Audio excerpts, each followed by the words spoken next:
Welcome to the Kids with Big Emotions podcast, formerly known as Calm Nights, Strong Days. I am your host, Andi Clark, and boy, am I excited about this episode today because this episode I'm probably the most frustrated point that I was in my journey to help my son.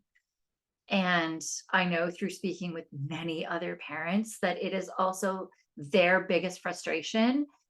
And so my hope today is to be able to help you feel understood. And then from there, help you with some tools and strategies in order to get out of that frustration stage and into the, okay, I've got a handle on this now. I understand a bit more about this and start taking action stage.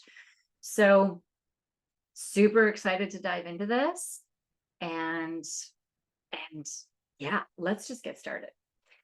So after in the last couple of episodes, we're diving into this 5-part series of the biggest mistakes that I do find, well, I made that definitely the parents of my clients have made, and my son's friends' parents, like everybody that I'm seeing, like they're the 5 mistakes that we do make. Now we're all at different stages of these mistakes.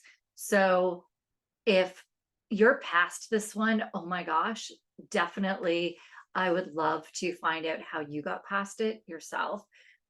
But this is really one that, oh man, it's just once I got through that punishment based parenting and learned, okay, there's got to be another way of parenting. I'd taken care of myself and my burnout. So I wasn't like short. Well, okay.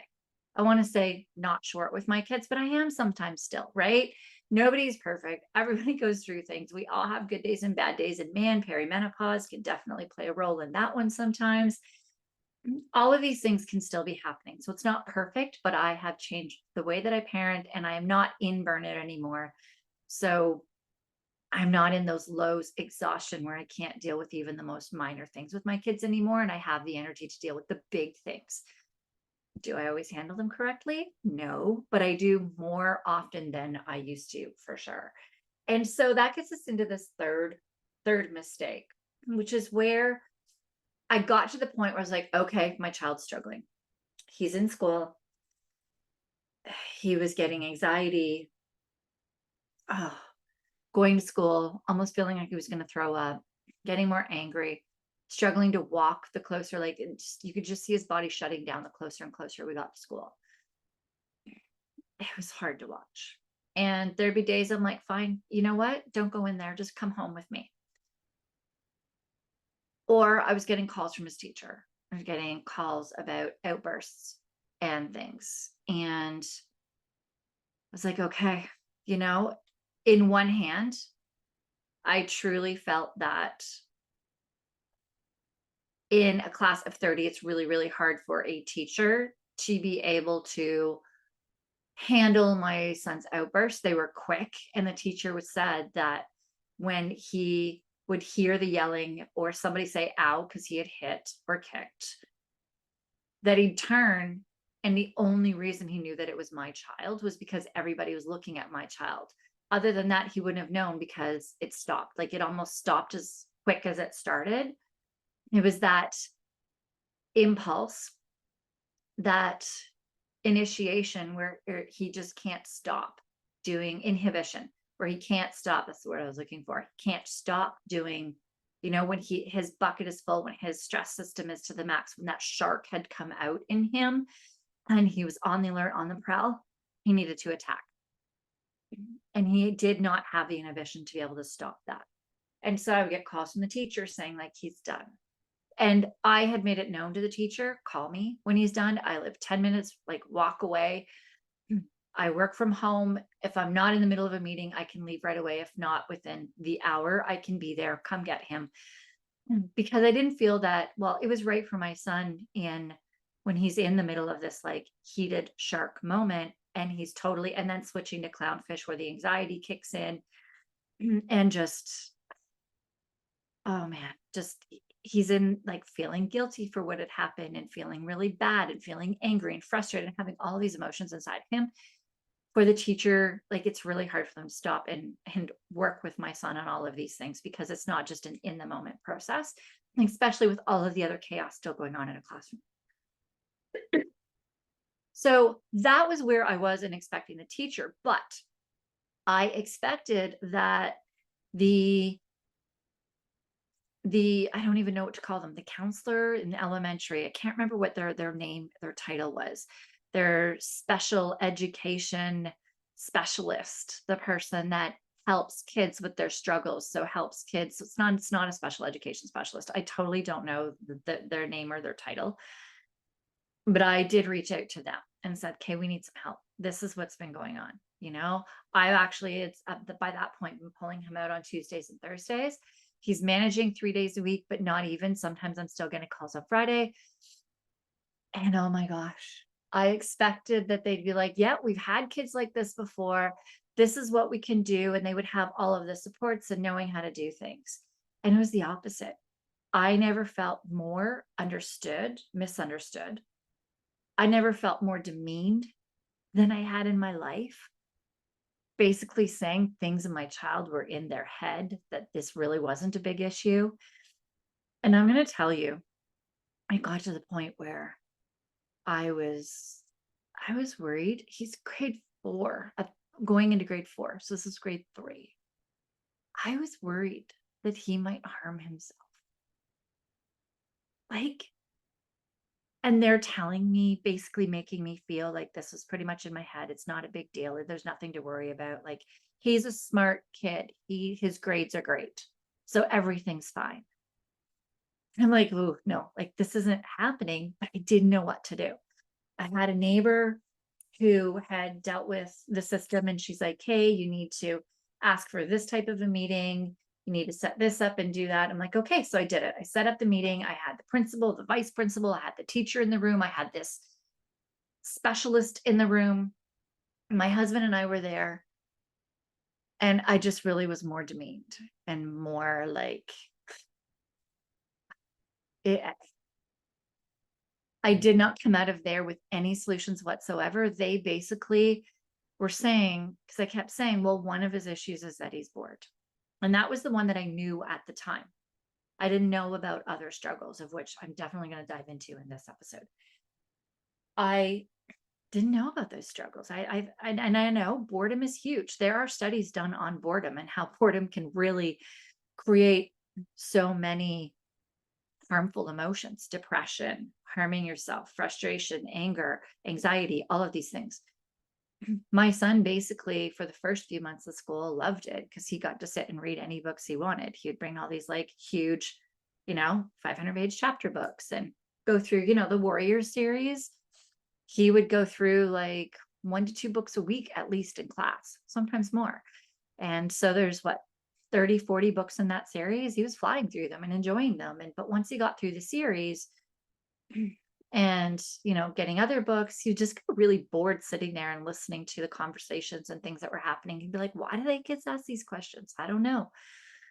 And why do we have to do certain things when they're already easy, or we know how to do them? Like, I don't know.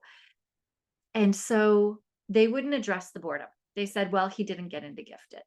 This is also a child who tested 99.9% on every subject for every child his age in Canada. And the thing though was the spatial. The spatial part, he got 96% when 98 was the cutoff for gifted. So I was like, well, and because I was banking everything on him getting into gifted. I thought gifted was going to solve all of our problems. And I've learned that that's also not the case, which we'll dive into as well in this episode. And so when they're like, no, well, he didn't get into gifted. They're like, well, there's other smart kids too. I'm like, okay, but he's having struggles. I'm like, he can't stay a full day in school. He is exploding in school. And they're like, okay, well, we'll deal with him when he's in the red. Okay, that's it. When is he in the red? And I'm like, but we're dealing with them. Let's put some strategies in for when he's in the red. I'm thinking, but that's the explosion. We're not actually finding the root cause and fixing why it is so we can stop it.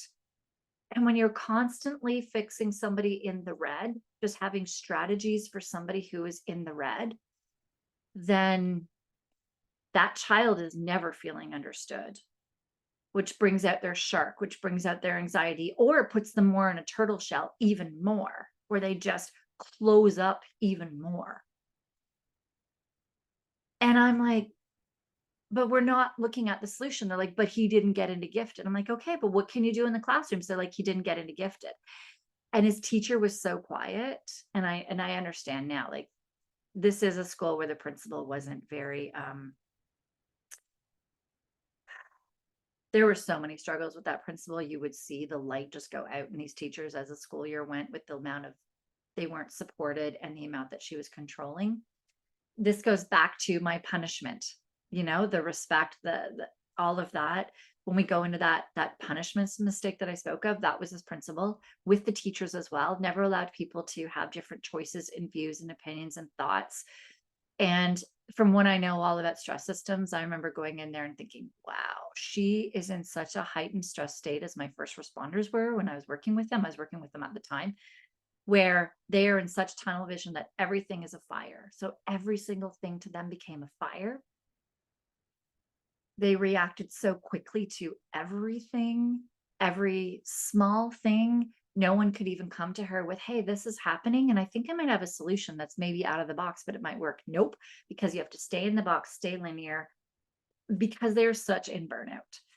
And so it was just not a great environment anyways, but I hear of this stuff all over United States. I'm in Facebook groups for 2E gifted kids all over, where their kids are really struggling and they're not able to get the supports for their kids. So this is common all over. So if this is happening to you, I mean, your situation may be different. You may even have a principal that is trying their best, but the teachers don't know how to even execute the IEPs, if you even get an IEP. But the fight to get an IEP or a 504 sometimes is just like through the roof. An IEP is an independent education plan that is giving certain supports to your child.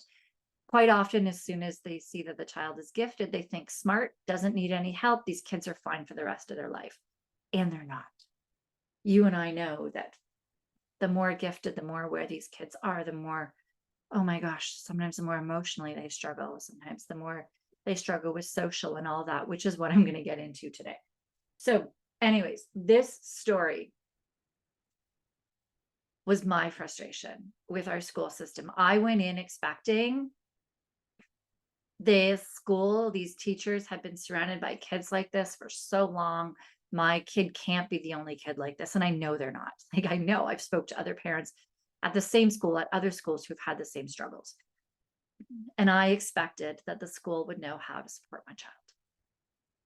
Right? You get this with all neurodivergencies, right? So this could be a child that is gifted in a head. I am going to say though, autism is so on the spectrum that if your child has an autistic diagnosis, ADHD, another one that are so misunderstood by our school systems, dyslexia, dysgraphia, dyscalculia, dysprasia, all these things are so misunderstood that they think these kids aren't smart and can't do things, or they're not paying attention enough. They can't answer tests, so they mustn't be smart, even though the child can probably talk your head off about certain subjects beyond a college level, right? Like PhD level. And they just can't follow the steps or the everyday thing. So they think that the child has a struggle or an issue. But they don't understand the issues. So I guess, like, I know that the teachers really want to help. The thing is that with a lot of these teachers is they're not taught yet. So they're not taught about this piece, this executive functioning piece that I'll dive into in this episode and really break down for you to understand. The thing is, when we are going to our school, or like others too, like an occupational therapist, going to our doctor and expecting that they're going to know how to help our child. They're taught certain things, and they're taught this really base foundational things. Our teachers are taught more of the academic, how to teach academics to a neurotypical brain. That's what they're taught. And so when we're expecting them to understand and know more beyond that, the OT to know more beyond the actual occupational therapy pieces, and not the way that the executive functioning piece works. Getting doctors to understand beyond what they're taught about like triage, reactive medicine, and to truly understand executive functioning and the way the brain works in that way is almost actually unfair to them for them to be understanding that. And that's where I'm going to give you power in this episode to really be able to take that piece in and bring that into all of the modalities and all of the places that your child is currently receiving help and support to actually maximize it and give you control over the situation instead of us handing control. When we're handing control over to the school to know exactly what supports your child needs, to handing it over to your OT, handing it over to a therapist, handing it over to your doctor, then we're handing over that control. And it's kind of like taking this GPS, right? We have this GPS that's on a long road trip. And let's say we're close to this destination, like we did find these specialists who are very good at what they do. Teachers are amazing at understanding how, like, the academics and the portions and pieces to be teaching, right? Well, not all of them, most of them, with every profession. With OTs, there are phenomenal OTs, and then there's OTs that aren't great. There's phenomenal therapists, and then there's therapists that aren't great. There's phenomenal doctors and doctors that aren't great. So it goes with all of them, right? With everything. So we have this GPS. We're on this road trip, getting close to our destination, and the directions stop, right? That's where you're left navigating that last crucial stretch on your own. And quite often that's when we're like, okay, well, these specialists should know all of these pieces. And they should know how to handle our child's emotional regulation, their child's executive functioning needs. And the thing is that they don't always provide like the complete map for our child's success. They may know some supports. That being said, I am going to say that my child's school, they weren't there necessarily to support. It was sad. They were there to react when a situation arose instead of prevent and help support a situation. Unfortunately, not the teacher. The teacher was phenomenal. The teacher's hands were tied on what they were allowed and not allowed to do by the powers that be above. And you'll find that with some teachers too, is they may want to do different things with your child and not have the supports, or they may have the supports but not know how. There's usually some pieces of that map that are missing, and that's where you can start taking control. When we're relying on like these external systems for the entire roadmap, then the frustrations that we feel just grow. I know I had that anger, and that's when I pulled my kids out, because I was like, okay, I could keep going into this and I could keep fighting this. I do have the luxury of being able to have my child out of school, and I've already seen that I understand. I mean, shoot, stress systems is what I do. So I mean, I'm getting first responders out of stress at this time. It was during the pandemic, well, post-pandemic, but during the pandemic, I was getting first responders out when they were like, oh my gosh, covering so many hours, so short staffed because so many people were out from COVID and in a very heightened, stressed time for many people as well. It was crazy. I was able to get their stress system sorted. Like, I can do this. I'm like, I have way more knowledge in this than these teachers do. So I took back that control, and I have the luxury of being able to, homeschool my son, bring him home and bring him to a quiet, less sensory overloaded area, which is what he did need for his stress system at the start. That was the first step and a huge help for him that allowed me to then see other struggles that he was having, to be able to dive deeper under that hood of the car, to lift that hood and go, okay, we've got this stress system strong now. Now what do we do? Now what do we do to figure out how to get all this wiring happening properly? Because his brain just works so different in learning certain academics and in certain perceptions, in his inhibition, in his attention, in his cognitive flexibility, in all of these different ways. How can I help this? And that's what got me into like this really, really deep dive.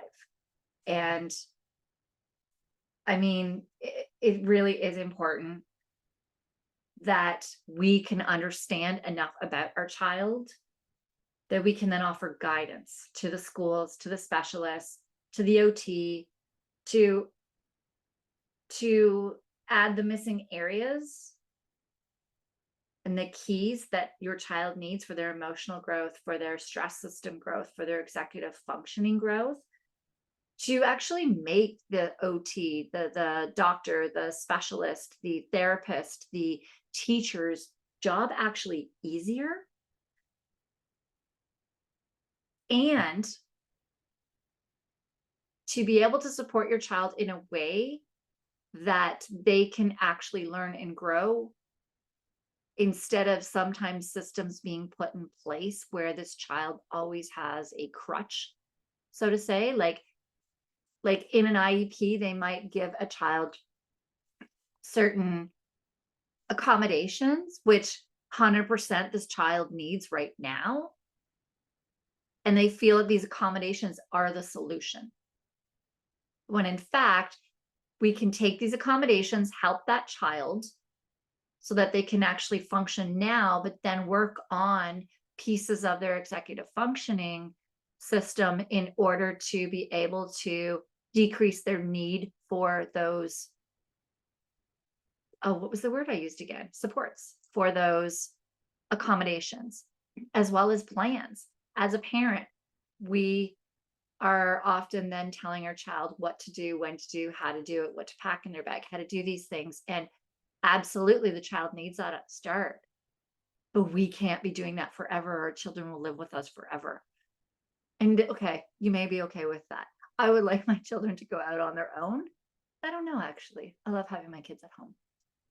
So, but I do want them to be able to go out and experience the world, even if they are continuing living with me forever. Don't tell my husband I said that. And at the same time, though, they can function in the world. They don't need to live at home because they can't function in the world. So it's being able to get them to that point where they don't need somebody constantly telling them how to clean their house or get themselves ready in the day and get themselves sorted, that they can start being accountable for those things, that they can be more successful when taking tests without as many accommodations or no accommodations, depends on the child. And so you have the parent, you have this power to fill the gaps. There is, so who I'm learning executive functioning from, I'll be in her group forever. She's phenomenal because I can always go to her when I have tough cases, when I have clients that I'm stuck on. I can go, okay, this is a client I'm stuck with. She is an SLP, so she's a speech and language pathologist who 20 years ago realized that so many speech and language struggles, which is why I was saying earlier, dyslexia, dysgraphia, dysprasia, dyscalculia, all of these, that in schools they think, oh, they just always are going to have these.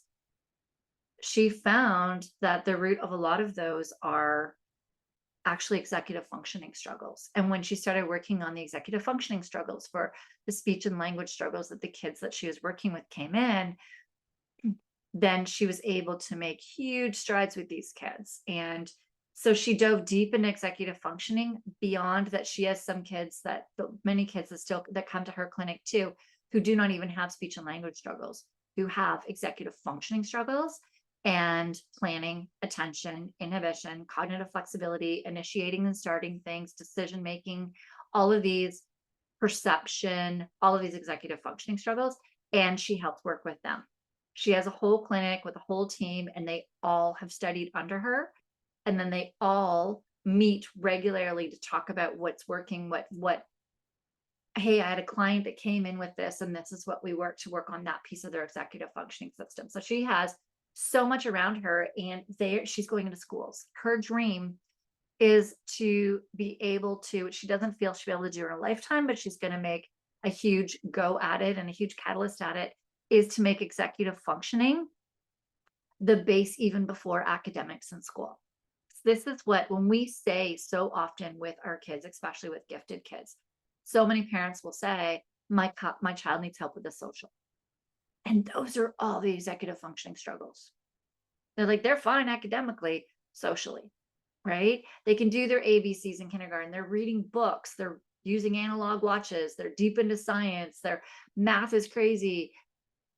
The thing is their social, their planning, their organizing skills, their way to actually get through their day. That's quite often where they struggle. And if we brought that into schools, oh my gosh, and taught these kids from a young age how to strengthen those, because you can, age 23 to 25 is when that part of the brain actually solidifies. You still can work it after the age of 25, but before 23 to 25, that's where their brain is still malleable, that we can really hit it. So like college students still, high school students, oh my gosh, Tara, who I work with, she loves her high school and college students. She's like, oh, just working on them, like helping them with their test taking, helping them with the studying skills, helping them with planning all their schoolwork and organizing themselves, especially in college, figuring out how to manage their lives and teaching them how to actually strengthen the executive functioning parts of their brain to do that. So that's how I've been studying all this through. And that's what I'm teaching, along with the stress system management and all of that. But the emotional outbursts that our kids have, the anxiety that kids get when their executive functioning system is not struggling well, are huge. And schools do not address this. Same thing in the group with Tara. There are occupational therapists, there's physiotherapists, there's therapists, like mental therapists, there's teachers, there's a lot of SLPs. It's majority SLPs. And like we had an occupational therapist that was in the group asking a question the other day, and it's just fascinating because quite often, well, the majority of clients that go into an occupational and go to an OT also are struggling with executive functioning, which is going to, if the occupational therapist understands executive functioning as well, or you as the parent can understand it, and I can teach you that. That's what I'm doing in my sports circle. But you as the parent can go in and explain executive functioning. I'm working right now on this big question. It's big. It's when I have one that I do with my clients right now, but I want to do a better, improved one based on all the stuff I've learned in Tara's group, in Tara Sumner's executive functioning group. It's going to be a beast, but it will ask you so many questions by the end of this kind of, it'll be on like a Google form, like a survey thing where you can click. By the end, it will give you points in each, like perception, attention, cognitive flexibility, nonverbal working memory, all of these things, inhibition, planning. So you can see where your child really needs more support. And I just want to point out though that nobody out there, you nor I, have a perfect executive functioning system. Nobody can. Nobody does. We all have weaker and stronger points. The issue is when these weaknesses, these parts that need more support, actually need support in order for you to function in daily life. That's where it comes in with all of this. So that's where, if you have all these professionals that you are working with, you as the parent, once you understand executive functioning, once you understand the power of executive functioning, and you can actually go and what your child needs, where their executive functioning struggles are, and how to actually use frameworks that I do teach in my support circle. That I give you frameworks because if I'm teaching perception, it's like, well, where are your child's perception struggles? If I'm teaching cognitive flexibility, where are their interests, their likes, that we can start working on the cognitive flexibility pieces with them, right?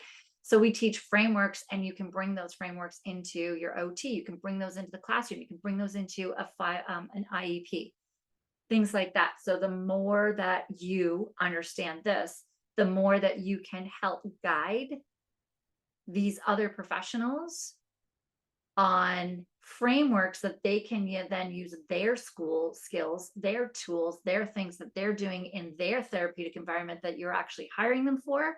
They can bring in those frameworks to help them be more successful with your child. All right. That was a lot. That was actually more than I was expecting to get through. I did plan on diving deep into a little more of the executive functioning system, which I do know I have some past episodes on that. I'm going to do a little bit on that right now so that you can understand a little bit of the executive functioning struggles. So you can start getting an idea of where your kid may struggle a little bit. I'm debating, do I? I'm feeling like I'm getting off track a little bit with everything I've said. Okay, I'm going to do a little bit because I said that I would, and I know that earlier on, and I like my word to be followed by my word. But I have made a decision as well before this. I already have the next series planned out after this 5 mistakes, that this 5 mistakes I'm actually going to break down. I'm going to do an episode on each individual executive functioning struggle, like breaking them all down. So not as in depth as I'll be breaking them down in my support circle. I won't be giving all the frameworks and everything that I teach in there, but enough so that you can be like, this is my child. This is where I understand it. This is where I see it. This is making sense and linking puzzle pieces together. So I'll give you the quick and dirty 101 on some of these executive functioning today. First, like, what is executive functioning system? There's a couple of different ways, analogies that you can use to describe it. My favorite is an orchestra. So if you imagine in your brain, you have this parts of your brain that are getting you to, decide what you should be doing today, what order you should be doing things, how should you be using your time. So time sense, that's another one where kids, when they're high school trying to do their work, and they allot so much time into something that's like 1 or 2% of their mark, and a lot less time into something that's like a test that's coming up that's 50% of their mark, or a project that's 50% of their mark. It's understanding your time sense. Where should your time be? How much time should you be putting into things? Where should you really be focusing? That's different from attention. Attention is where we just go to like our preferred thing, or our attention can't even stay focused on something for long. We can't refocus. Those are different executive functioning struggles. But we think of this. So we think that we have all of these pieces of our brain that pretty much organize how we do things in our day, how smooth things go, how organized we are, how we plan things, how we're paying attention to things.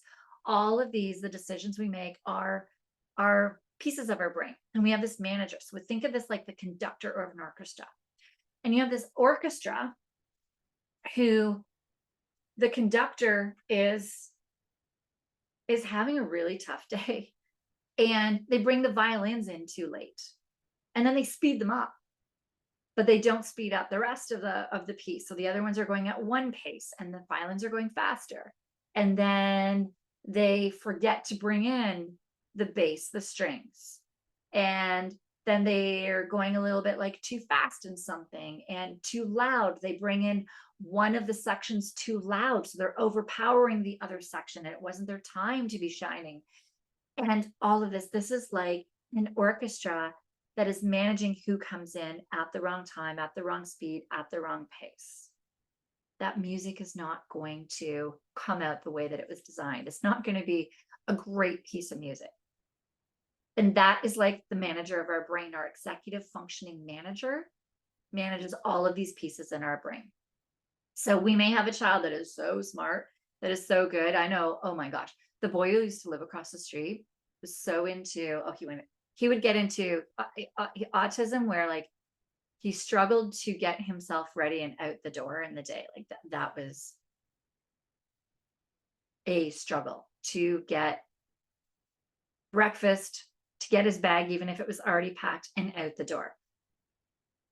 You ask him anything about history, or at one point he was into, I think it was biochemistry, like his history knowledge is somebody who has a PhD may study just one part even of history, maybe have a really profound interest in a certain part. He would go into everything. He's at my house, he's like, okay, do you want to know the history of Muslims? I'm like, okay. He would go back to the start of time and the whole history of Muslim all until now. And then he would go into, and he knows all the names and the places and the histories, and just fascinating, right? And so academically, this kid knew so much information, struggled to his executive functioning though. It's almost like it was so busy taking on all of these facts and information. And he like, yeah, it's fascinating, the Muslim thing. And then he'd go, okay, what about Chinese history? And like, it's just crazy. He could tell you every single culture's history. It was fascinating. So fascinating. And but his executive functioning system could not get him focused and organized to get through the day. He could not pass a test at all. Couldn't sit down and write to pass a test in history. There's no way he could have passed the test, even though he knew pretty much every single piece of history around. Like, it's just fascinating. So these are your executive functioning systems. So it can be extreme like that, like what I just said, or it can be some milder things, right? That is really having our kids struggle. So like with my son, we realized, now I look into it, he really struggled with his perception of what he should and should not be able to do, because things always were easy for him. He felt if he ever made a mistake, he perceived himself as bad. He also struggled with writing out more, like a paragraph for him would be a complete one run-on sentence, no grammar, no punctuation, no capitalization, nothing. And he rarely wrote more than what would be maybe 2 or 3 sentences in a paragraph. And that got diagnosed as a learning disability of dysgraphia. And what we found out was that was inhibition and planning. He was used to going so fast in his brain on things that he wasn't used to stopping and following steps. So he didn't stop and plan out to go back and check for capitalizations, to pause, to initiate, to inhibit himself, inhibition, to stop himself from moving on to whatever his next task or next thought was, to check the grammar of that paragraph. He didn't take the time to check the punctuation. That once we worked on planning and in his inhibition, he wrote me a 2-chapter story. Amazing grammar, amazing punctuation, no sign whatsoever of having dysgraphia. And he did, the one thing with dysgraphia, what they do say is there's often weakness at the tips of their fingers.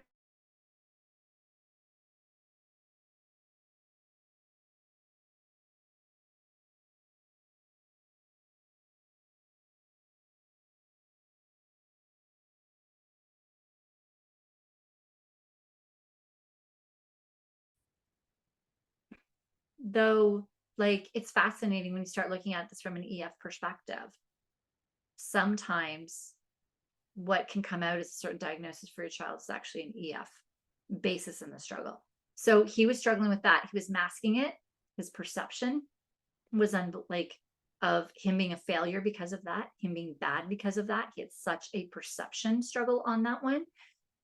And then his attention was so hyper focused. He heard every sound, every noise, every voice. He was so bored in school that he didn't have anything to really take on his mind or his attention, that his attention just went to every sound and noise.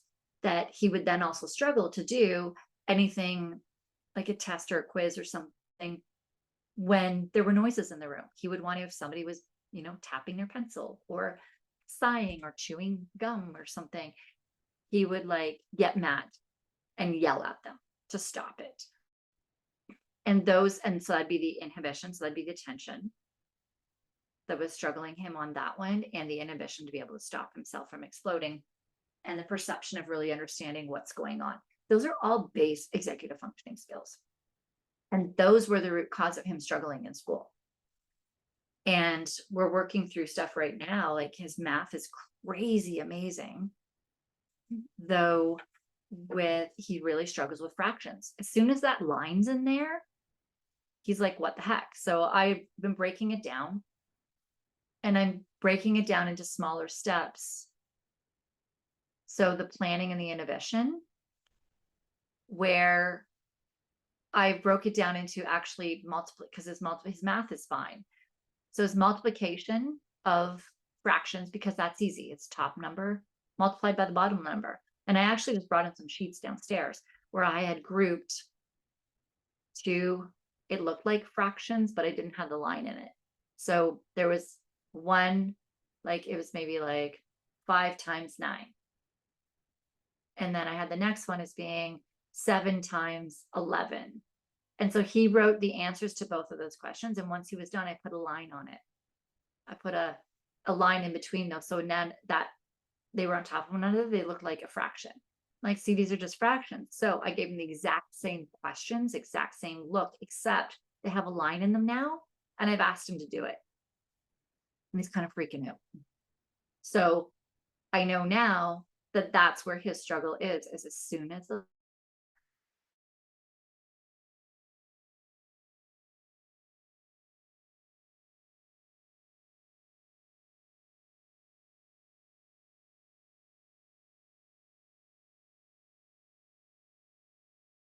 get him to just without a line, flip the second number, just flip the top and bottom of his second number and multiply the 2 lines. That's all I'm going to get him to do. And then we'll add the line in there. So he knows division is just flipping the second number and multiplying it. So it's going to be take steps to get him there, but I understand now that this is executive functioning because he's really good in math. The struggle is stopping it, causing it to slow it down for him, helping his nonverbal working memory, which is another base executive functioning struggle, and breaking down those steps, getting his inhibition to actually slow down and focus on what we're actually doing and learn one step at a time with fractions. Because in class, they often teach addition first, but you have to have a lowest common denominator. And that's like freaking him out right now. He can do all the math, the numbers. He can totally divide, enough numbers to figure out a whole in a fraction. But as soon as the line's there, he freaks out. Same thing, long division. That's a thing of having to stop and break down plans, break down the numbers, break down the information in planning. So I've had to, in planning is a high level skill that I need to work on the lower level skills first with him in order to get him there where he can start doing long division. He can give you the number in his head. He can tell you the answer. The struggle for him is actually executive functioning. It's the manager in his brain is not allowing him to stop and pause enough, the inhibition, to go through the steps one by one. And his perception is that he's a failure if he slows down and pauses. And his attention gets so hyper-focused on more the end number than focusing actually on each step. Right? So it's fascinating when you start really looking at the executive functioning and how our brains work, on how our brains, work on all of these things. This is another one too. So speaking recently with a client who told me she's going to a nutritionist for her son. And my background's nutrition. I have like 30 years of nutrition, personal training. It's what I used to do. I used to actually have a business where I managed and trained trainers, trained nutritionists, nutrition coaches all over my city and contracted them out to go to people's homes and work with them in their home. And so that's what I've done for so long. I was like, oh, tell me about his nutrition. Tell me. Oh my gosh, nutrition is amazing. There is not a nutrition issue whatsoever with this child. This child will eat anything. There's no pickiness. There's none of that, which pickiness can be cognitive flexibility, inflexibility, which is in executive functioning. It can be perception. It can be part of initiation as well, struggling to start with a new food. Like there's so many different executive functioning skills that can go into picky eating. And with all of this, she's showing me and she's saying that this child is one that, like, we know this child he's that invisible minority. This is where I got the invisible minority. She's like, my child is the invisible minority, like my oldest. where they actually do everything that they're told. They follow everything that they're told. They don't want to, be the bad one. They don't do the outburst. They would be described more as the turtle most of the time. They're doing what they need to do to get the least amount of notice and attention. So her child knew that. So the reason she's working on nutrition is he's underweight. The last year he has not grown. Like, it's a concern, much a concern. So she started counting calories, weighing his food. When he comes back from school, figuring out how much it weighs, know how many calories he's eaten. And she was going through the whole calorie log with me. This was like unbelievable, the nutrition that this kid was capable of. Like, so not a nutrition issue. The variety that he ate in a day, fruits, vegetables, carbs, proteins, good fats, like everything. And as soon as he knew that she was tracking his calories, he ate the amount of food that was required of him in a day. And so we started talking to him about what happens when he eats. She's like, oh, he just always goes off and just wants to do something else. His attention's never on his food. And I started asking more and more and more. And I started seeing this picture that this child doesn't necessarily have a perception. He's not perceiving how much maybe his peers eat at lunch, how much his brother and his siblings, his parents eat at a meal. So that might be a perception issue. His attention is not at all focused on what he's eating on. His attention is on what is the preferred activity that he wants to do. Inhibition is not wanting to do the preferred activity in order to eat. And then we also get into this nonverbal working memory. Nonverbal working memory is being able to hold pictures in your brain. And that kind of goes with the perception as well. So if their nonverbal working memory is not taking a picture, a visual image of what other kids his age are eating, how much they're eating, then when it's time for them to eat, they don't have that picture. If they're not perceiving somebody else, they won't be able to get the picture. So we don't know, is this a nonverbal working memory struggle or is this a perception struggle? They're not going to be able to get that visual imprint in their brain of what they're eating in order to get them to really understand how much they should be eating and what it should be made of. So her and I started talking, and I was like, well, he is science. He is geared towards science. He likes to know, facts and stats and stuff. So what if you started showing him visually what people eat in a day? And for me, how I do nutrition with people, I've always done it, is palm is your protein. Your fist size, scrunched in fist size, is your carb.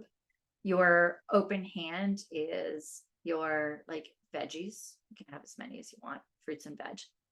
And so for men and active women, it's usually two palms, two fists, two hands. Oh, and your thumb is your good fats. So avocados or mangoes, fish. You can have all these. If you're having fish, then you would be getting your thumb size. And so it's like, what if you started working with that visually, started showing him what is the amount and going through breakfast, just work on one meal at a time and start teaching him this is what people eat. And then you start teaching about the attention as well, which is, where's your flashlight? So teaching them about a flashlight. Where's your flashlight shining right now? And getting them to, every time that you notice that they're going over to their preferred task, thinking about that, say, where should your flashlight be right now? Where should your thoughts be?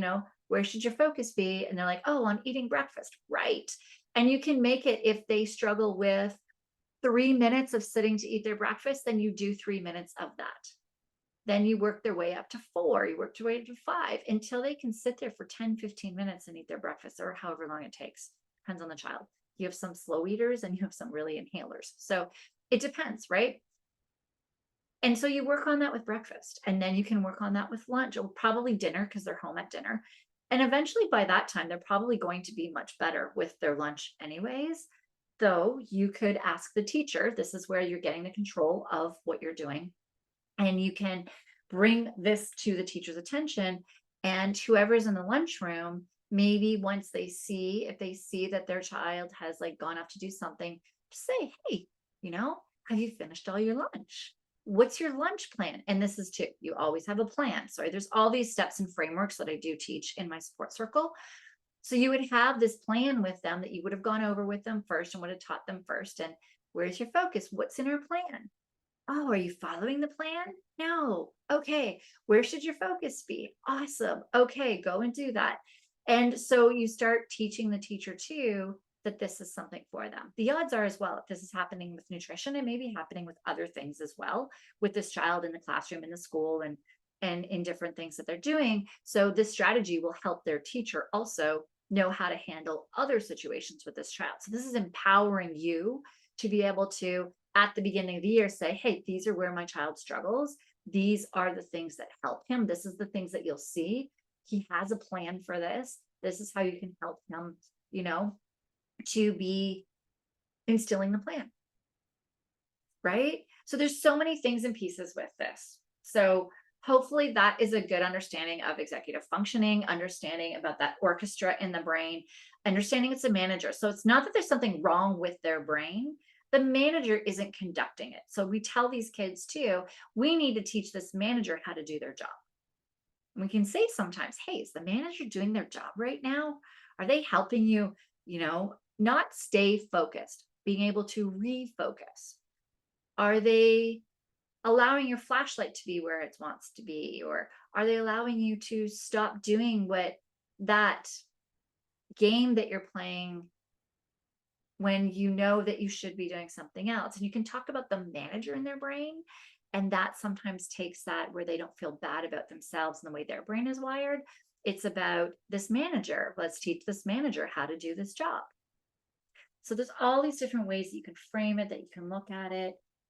And the thing is, it's like, by understanding this, like, hopefully you can see how vital a role the parents play in this. This goes into things like, so my son wants to start jujitsu, and I know initiation is going to be, or inhibition is going to be hard. If somebody actually has him down a hold and he can't get out, how's he going to get out? So him and I have been working on a plan before he starts jujitsu of what does he do if somebody's got him held down and he can't get out. Instead of hitting or yelling or screaming at that person or getting really pissed, what can he do instead? And we're creating these plans. So this is where I've already started conversations with this jujitsu teacher in order to say, okay, when this happens, this is how we get him back. This is where the plan goes. You do this in anything, in your kids' dance classes, sports classes, in your kids' like music classes. When you have a child that isn't paying attention, you as the parent can get so much control and power back in being able to help these other professionals that you are hiring out for your children, to help them to do an even better job, because they are going to understand your child, understand what they need. And if you give them frameworks, like I said, I don't tell you what to do, like how. I will give you a framework of, if you want to do attention, help your child with their attention, if their attention is all over the place, ADHD, how can you have a plan with them in order to help to teach them to refocus on what they should be working on at that moment? And that's a plan that you can give to all their teachers, to give to all their supports, to give to all these people. So in a therapy session, you give that to them and they can help your child refocus on what they're talking about in therapy. There's so many different things, so many different ways of doing things, but it's you finding out what works for your child, building this framework to work around your child's likes and needs. And with plan, you eventually want your child to not need that plan. So you start working on strategies that I teach in the support circle in order to be able to start getting the child to not need the plan and be more independent without the plan on that executive functioning task that you are working on them with. All right. So this is like vital to your child's emotional development, is learning about executive functioning. As I've said many times in my support circle, my membership site group, it's cheap. It's a monthly fee. You're in for however long you want, pop out, and then you find maybe down the road your child's into something else. You're like, ooh, okay, I need some more help with this new executive functioning piece, or stress level piece, or sleep, all of the things that I'm teaching in this group that I'm helping support you with, and you just pop back in again. or you can stay for a long time. Like I said, I'm going to be staying in Tara's where I'm learning this executive functioning from long term. And there's many people that have been with her for life because of that. And they've made the membership group in a way that you can be with it for the long term because the price is so cheap. So the link for that is in the show notes of this podcast. You can definitely be your child's strongest advocate. And this is a huge piece with a neurodiverse child to understand and help all of the supports that you have helping you instead of relying on them to just know what to do with your child. You have that power in order to be able to advocate and take back that power and control and actually help guide them on how to be as successful as they can with your child.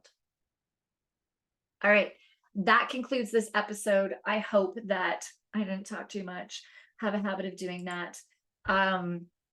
Next week, we will have our Halloween episode, which will be a break in between these 5 mistakes.